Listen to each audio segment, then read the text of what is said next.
एक चूक हजारो विद्यार्थ्यांना भोवली आहे. बऱ्याचशा विद्यार्थ्यांची चूक कुठं झाली, पोलीस भरतीचे 15 मार्चला पेपर झाले आणि बरेचसे विद्यार्थी तिथे लागले.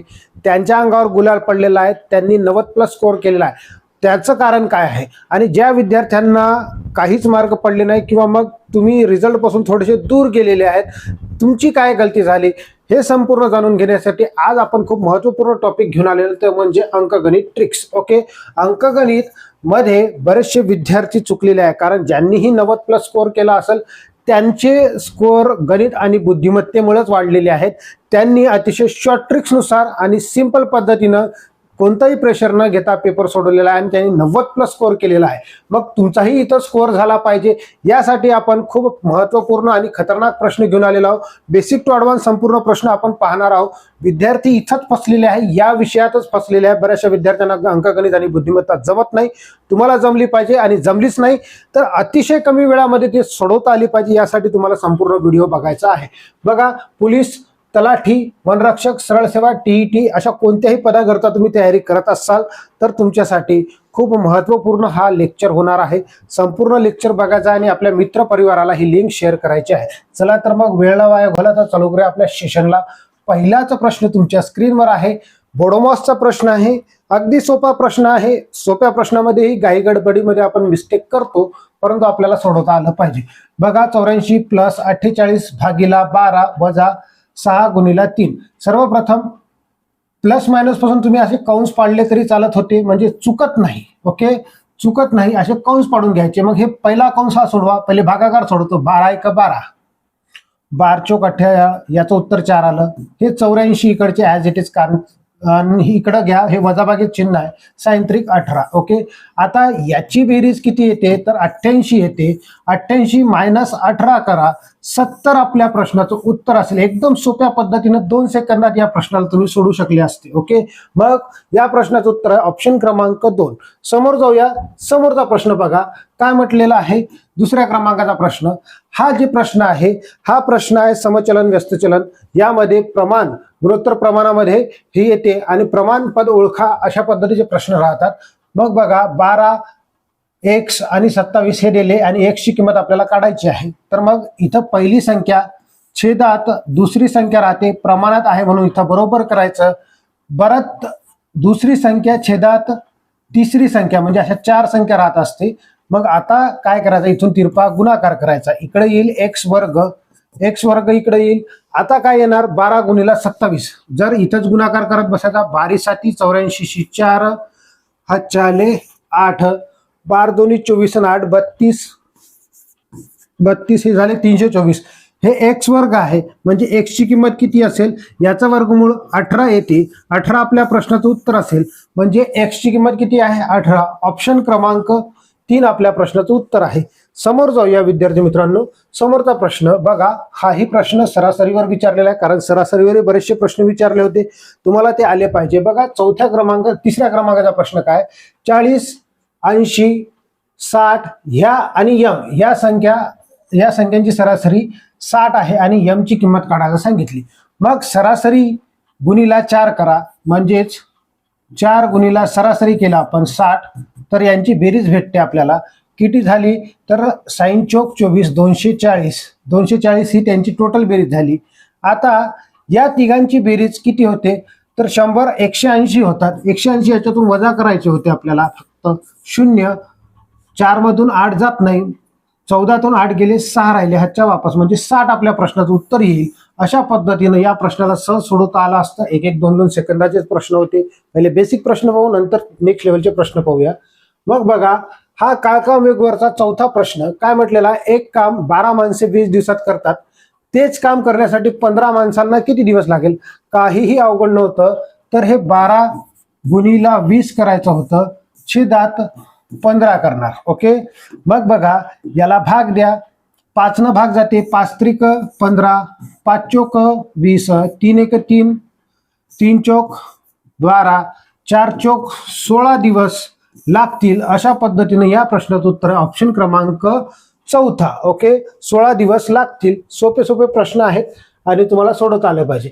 वर्गमूळ, घनमूळ याच्यावरही प्रश्न विचारले होते. 729 चा घनमूळ किती, घनमूळ तुम्हाला माहित असायला पाहिजे हा 9चा घन आहे.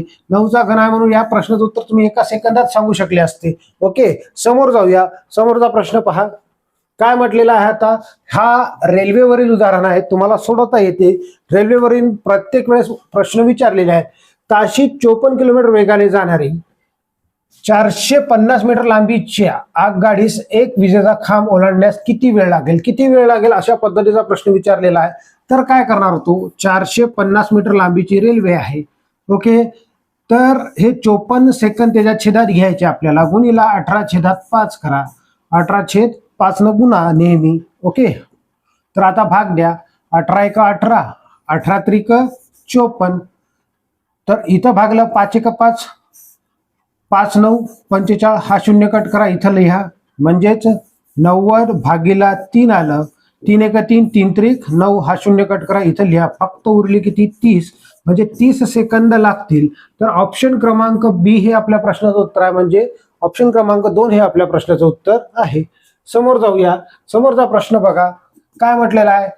तर 235 या संख्येतील एकक स्थानच्या 5ची दर्शनी किंमत किती आहे. दर्शनी किंमत म्हणजे होते दिसता क्षणीची किंमत. मग 5ची दर्शनी किंमत फक्त 5 येईल. या प्रश्नाला एका सेकंदात तुम्ही सोडू शकता. ऑप्शन क्रमांक पहिलंच आपल्या प्रश्नाचं उत्तर आहे. समोर जाऊया. 8वा प्रश्न काय म्हटलेला आहे. दसादसे 20% दराने 2 वर्षात 1000 रुपयाचे चक्रवाढ व्याज किती. मग चक्रवाढ व्याजावरही प्रश्न आपल्याला पाहायला मिळाले. बऱ्याचशा विद्यार्थ्यांना चक्रवाढ व्याज काढता येत नाही, परंतु आपण इथं काढू शकतो. कशा पद्धतीनं काढणार बघा. तर किती टक्के, 20% वाढ व्हावं लागेल. किती वर्ष, 2 वर्ष. म्हणजे 100 वर किती, 120 घ्या. ओके, गुणीला 120 2 वेळेस घ्यायचे आपल्याला. ओके, आता गुणीला किती करणार आपण इथं, 1000 गुणीला 1000. आता भाग द्या. भाग देत असताना हे 2 शून्य कट, हे 2 शून्य कट, हा शून्य कट, हा शून्य कट, हा शून्य कट, हा शून्य कट. ओके, आता काय करणार, 12 गुणीला 12 144. ओके, आणि हा शून्य उरलेला आहे. आता हे जे आहे 1440 काय भेटली तुम्हाला, फक्त हे लक्षात घ्या, रास राहते. ही काय राहते, रास राहते. आता याच्यातून आपल्याला मुद्दल वजा करावं लागते. मुद्दल आहे 1000. तर सेकंदात या प्रश्नाचं उत्तर तुम्ही काढू शकता. 4 ओके, म्हणजे 440. 440 काय असेल, चक्रवाढ व्याज असेल. ऑप्शन क्रमांक 3 प्रश्नाचं उत्तर आहे. सोप्या पद्धतीने मी तुम्हाला एकदम समजून सांगत आहे, म्हणून वेळ कमी लागते या प्रश्नाला सोडवायला. आता इथं विचारलेलं आहे रोमन अंकात. रोमन अंकात 40 ही संख्या कशी लिहाल, तुम्हाला हे माहित असलं पाहिजे. बऱ्याचशा जणाला येत नाही. एल, सी, डी आणि एम बऱ्याचशा जणाला माहित नाही. मग याला म्हणतो आपण 50, याला म्हणतो आपण 100, याला म्हणतो आपण 500 आणि याला म्हणतो, एमला म्हणतो आपण 1000. ओके, आता यल आहे. यलच्या अगोदर आपण 10 कमी करणार. म्हणजे एक्सची किंमत किती आहे, 10 आहे. यल एक्स म्हणजे XL हे आपल्या प्रश्नाचं उत्तर आहे. ऑप्शन क्रमांक 2 आपल्या प्रश्नाचं उत्तर आहे. ओके, XL कळालं. अशा पद्धतीने सहज सोडू शकता. समोरचा प्रश्न बघा 10व्या क्रमांकाचा काय विचारलेला आहे. 900चे 3% बरोबर 300चे किती टक्के. टक्केवारीवर बी प्रश्न विचारलेला होता. मग बघा 900चे 3%, 900चे म्हटल्यावर गुणाकार 3%. आता हे 300 ना आपण याला भागणार. तर हे 2 शून्य कट, 2 शून्य कट, 3 3 कटले. फक्त किती उरलेत, 9%. हे 9% आपल्या प्रश्नाचं उत्तर असेल. ऑप्शन क्रमांक 4 आपल्या प्रश्नाचं उत्तर आहे. सहज सोडू शकतो. समोरचा प्रश्न बघा. प्रश्न क्रमांक काय म्हटलेला आहे. तर प्रश्न क्रमांक आहे 11वा. एका मुलाने 325 मध्ये 49 ऐवजी मिळवण्याऐवजी वजा केले. 49 मिळवण्याऐवजी वजा केले तर त्याच्या उत्तरात किती फरक पडेल. आता मला एक सांगा की इथं 325 मधून आपल्याला काय करायचे होते, 49 मिळवायचे होते. ओके, 49 आपल्याला मिळवायचे होते, परंतु त्यानं काय केलं, वजा केले. ओके, वजा केले. किती केले, तर 49 वजा केले. 49 आणि 49 हे लक्षात घ्या, हे होतात किती, तर 98 होतात. मग 98 रुपयाचा फरक पडणार आहे. किती रुपयाचा फरक पडणार आहे? 98 रुपयाचा फरक पडणार आहे. अशा पद्धतीने या प्रश्नाचं उत्तर तुम्ही सहज सोडवू शकता. समजलं? जर याच्यातून आपण 98 वजा केले तरीही बघा, जर 325 मायनस 98, बरेचसे विद्यार्थी असं करून पाहतात, मग 15तून 8 गेले, 7 राहिले. हे नाही, या प्रश्नाचं उत्तर फक्त आणि फक्त काय येईल? 98 येईल. बरेचसे विद्यार्थी इथं कन्फ्यूज असतील, मग हे 50 याची प्लस मायनस करून टाका, डायरेक्ट 98 आपल्या प्रश्नाचं उत्तर येईल. काय येईल? 98चा फरक पडणार आहे, प्लस मायनस. ओके, समोर जाऊया. समोरचा प्रश्न बघा, हे म्हटलेलं आहे 10 100 भागीला 10. या प्रश्नाचं उत्तर एका सेकंदात निघलं असतं. 10 10 म्हणजे 1010. आपल्या प्रश्नाचं उत्तर ऑप्शन क्रमांक दुसरा आपल्या प्रश्नाचं उत्तर आहे. सहज सोपे प्रश्न बी होते. ओके, मग बघा हा प्रश्न, एका बॅगेत 75 रुपये किमतीचे 25 पैसे व 50 पैशाच्या समान नाणी आहेत. तर 25 पैशाच्या नाणी किती? 25 पैशाच्या नाणी आपल्याला विचारलं होतं. मग काय करणार? बघा, हे 75 रुपये म्हणजे किती होते सांगा मला? 75 रुपये म्हणजे होते 750. ओके, 750. ओके, किंवा मग आपण असंही करू शकतो, 7500. 7500. ओके, 75 रुपये म्हणजे 7500 होते, सॉरी. आणि याला काय करणार आपण? 25 आणि 50 हे टोटल होतात 75. 75ने आपण याला भागणार. 25 पैसे आणि 50 पैसे समान नाणी असल्यामुळे आपण बेरीज केली. 75 एका 75, 75 एका 75, हे 2 शून्य कट करा. म्हणजे 100 काय असतील? 100 असतील 25 पैशाचे नाणे आणि 100 असतील 50 पैशाचे नाणे. तर ऑप्शन क्रमांक 3 आपल्या प्रश्नाचं उत्तर आहे. अशा पद्धतीने सहज त्याला सोडवता येते. ओके, समोर जाऊया. समोरचा प्रश्न बघा, काय म्हटलेला आहे? जतीनने 1570 रुपये वाचविले. जतीनने 1570 रुपये वाचवले आणि सचिताने जतीनपेक्षा 1936 रुपये जास्त वाचवले. तर त्यांनी एकूण किती रुपये वाचवले? एकूण प्रश्न विचारलेला आहे, किती रुपये वाचवले? तर जनरल गोष्ट घ्या लक्षात. इथं जतीनचे पैसे किती आहे?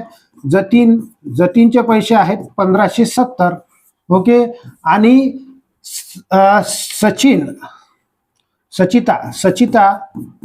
सचिताचे पैसे किती आहे? मग हे तर 1570 जे आहे, 1570 हे तर त्यापेक्षा जास्त म्हटल्यावर याच्यामध्ये प्लस करा 1936 रुपये. त्याच्यापेक्षा एवढे जास्त, म्हणजे पहिले जतीनचे पैसे किती आहेत? 1570 आणि त्यामध्ये 1936 रुपये. जतीनपेक्षा तिने 1936 रुपये जास्त वाचवले. आता याची टोटल बेरीज करा. मला एक सांगा, याची बेरीज करा. बेरीज करतो म्हटलं तर पहिला अंक घ्या 6. ओके, आडवी बेरीज करा. 6 4 10 0 हातच्याला 1, 10 5 15 5 हातच्याला 1, हे झाले 35. 3506. 3506 त्यांनी एकूण रुपये वाचवले. ओके, 3506. आणि बघा याच्यामध्ये हे जे आहे हे फक्त सचिताचे आहे. आपल्याला कोणाचं विचारलं? एकूण विचारलं. हे सचिताचे आहे. आणि 3506 मध्ये 1570 टाका. 1570 म्हणजे आता आपल्याला एकूण मिळणार हे 6 7 5 5 10 0 हातच्याला 1 इथं. म्हणजे आपल्या फायनल प्रश्नाचं उत्तर किती आहे? 5076 एकूण पैसे त्यांनी वाचवले. अशा पद्धतीनं कन्फ्यूज व्हायचं नाही, तिथं आपण प्रश्नाचं उत्तर सहज सोडवू शकतो. समोरचा प्रश्न बघा, काय म्हटलेला आहे? 15वा प्रश्न बघा, एका वस्तूची विक्री किंमत तोट्याच्या 11 पट आहे, तर शेकडा तोटा किती? या प्रश्नाला सोडवायला बराचसा वेळ लागतो विद्यार्थी मित्रांनो, परंतु मी तुम्हाला एकदम शॉर्टकट ट्रिक सांगणार आहे, किती वेळात या प्रश्नाला सोडवू शकता. बघा, विक्री जर आपण 1 रुपयाला केली आणि त्याच्यावर आपल्याला झाला तोटा 11 रुपये, तर आपण खरेदी कितीला केली होती? 12 रुपयाला केली होती. किती रुपयाला केली होती? 12 रुपयाला आपण ती खरेदी केली होती. म्हणजे एक वस्तू आपण 12 रुपयाला खरेदी केलेली आहे, तर याला गुणीला 100 करून टाका, आपल्याला तोटा मिळेल. म्हणजेच काय होईल? तर बघा इकडं 12 न भागा, 12 1 12, 12 8 96 उरले 4 पॉईंट द्या, 0 वाढवा. ओके, 12 त्रिक 36 उरले किती? 4.